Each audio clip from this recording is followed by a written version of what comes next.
There are reports on TV that 298 days have passed since the first space expedition with people on board went to Mars. On the Ares ship, there are 7 men and women of different nations. They are currently moving into orbit around the red planet.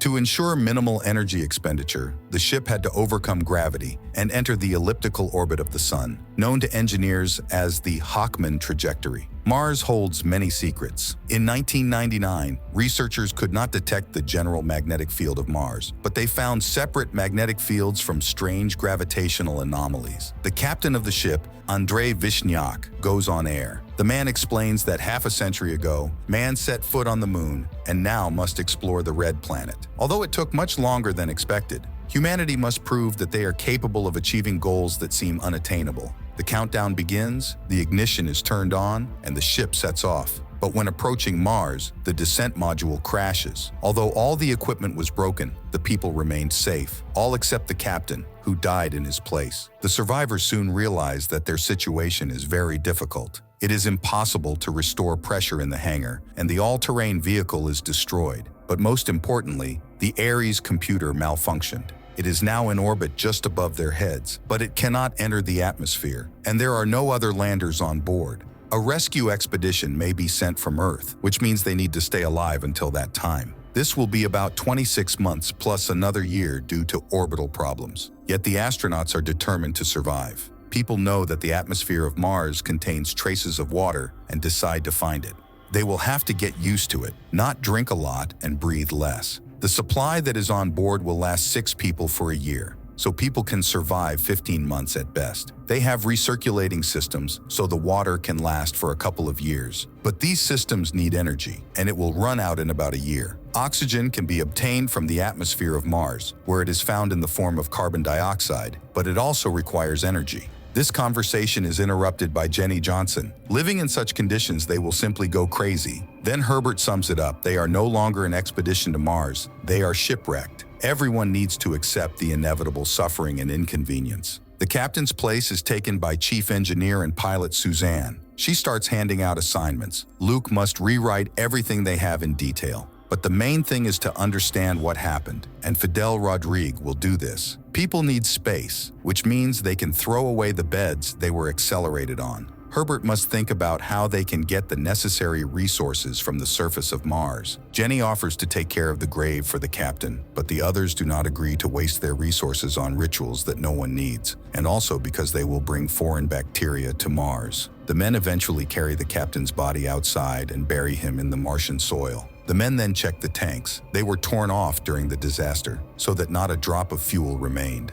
only what was inside the shuttle. People discover that ice has formed in the shadow of the shuttle. However, Herbert cannot yet explain how this happened. And yet the main problem is lack of energy. People decide to lower the temperature in the shuttle and go into an economy mode. There are no encouraging messages from Earth yet. The scientist remaining on Ares suggests that the shuttle crashed due to a magnetic anomaly on Mars. He managed to take pictures of the valley, where something mysterious can be seen. He himself is forced to return to Earth, since he cannot help them in any way. The expedition examines photographs of an incomprehensible structure transmitted from orbit. The exact same photo was taken at the planet's North Pole. Later, people again talk about the rescue expedition and come to the conclusion that it is impossible to save them. 5 of them will not survive. Realistically, there are only enough resources for 2. A dispute begins among the crew about who should survive. 3 of the team go outside. Everything looks like a sunny winter day on Earth. Luke asks Suzanne to turn on the camera because it will give meaning to the last hours of their lives. They go to a mysterious object and pass through places where the landscape seems to have been created by a catastrophic flow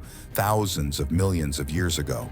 After some time, a valley opens up in front of them, causing delight. They decide to go down, although it is quite difficult, and the air in their tanks is almost empty. Along the way, they discuss the footage taken, because they may be shown to the people of Earth on TV. The moons of Mars, Phobos, and Deimos rise directly overhead. Herbert compares them to the moons of Barsoom from Burr Rose's novels about John Carter's adventures on Mars. As a child, he read them and dreamed of seeing everything with his own eyes. Now this is the end of his journey because his air tank is empty. Suzanne begs the man to take a few more steps, but he says goodbye to his friends and remains where he is. Suzanne and Fidel move on. Luke tries to contact them, but the connection doesn't work. Finally, the couple reaches the bottom of the valley. At this time, an alarm sounds in Luke and Jenny's shuttle. It turns out that it is an air leak. Apparently, the sensors were damaged during landing and did not work immediately. The pressure inside drops, and very soon they will suffocate. Jenny is going out because steam should come out through the crack, which means she can find it and seal it.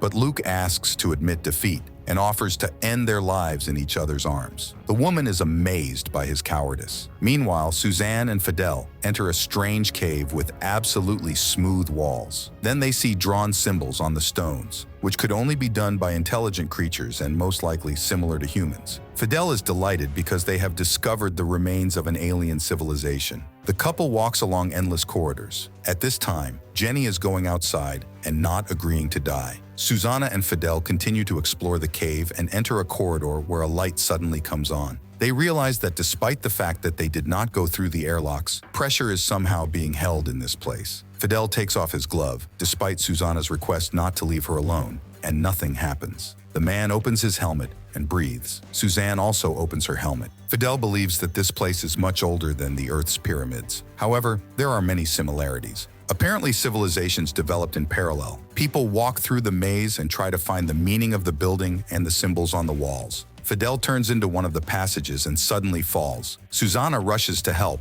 but also feels bad. However, she pulls out a friend who understands that the corridor is vacuum. The man gets worse, and then he dies. Suzanne continues to walk through the corridors. She records every step, but cannot transmit it to the module, so it is unlikely that anyone will see these frames. Suddenly, she realizes that the vacuum layers are not marked with any signs, and those that have air in them are marked with asterisks. She continues to follow the arrows, and in one of the corridors, Suzanne suddenly sees someone's body. The inhabitants of this strange place were very similar to people. Then she finds many of these creatures that died suddenly. Meanwhile, Jenny tries to find the crack, but she fails. Luke gets up because he hears Suzanne calling. Jenny returns to the shuttle. The couple tries to understand what is happening to their teammate. Finally, sound makes its way to them. Suzanne reports that her companions have died, but there is air there, and if they get to this place, they will survive. The pair have spacesuits and supplies, so they can try. Jenny and Luke start moving.